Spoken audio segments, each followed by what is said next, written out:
गुजारिश ये है कि एक लॉबी है, कुछ लोग हैं जो हमेशा से उन्होंने अपना जहन पाकिस्तान मुखालिफ बनाया हुआ है और हमेशा उनकी कोशिश रही है कि वो किसी भी कोई भी बहाना उनको मिले और उसको इशू बना के दुनिया के सामने पाकिस्तान को और पाकिस्तानी इदारों को रुसवा करने की कोशिश करें।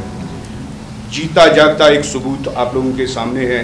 एक शख्स जिंदा सलामत अपने किसी ज़ाती काम से कहीं गया और उसके बाद ज़बरदस्ती उसके ख़ानदान को मजबूर किया गया, एक लाश थमा दिया गया, उसकी तस्वीरें अपने कैंपों में लगाई गईं और उसको मजबूर किया गया कि भाई ये आप लोगों का। और उनकी खुसूसन मैं इस मौके पर मामा कदीर एंड कंपनी खुदारा बलोच नौजवानों के साथ, बलोच कौम के साथ ये खिलवाड़ बंद करें।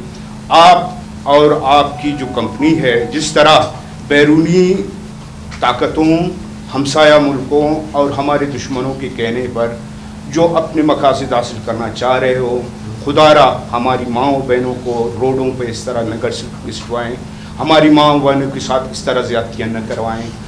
मामा कदीर आप अपने बेटे का बदला बलोच कौम से पूरी से ले रहे हो, पूरे बलोच कौम के जवानों से ले रहे हो।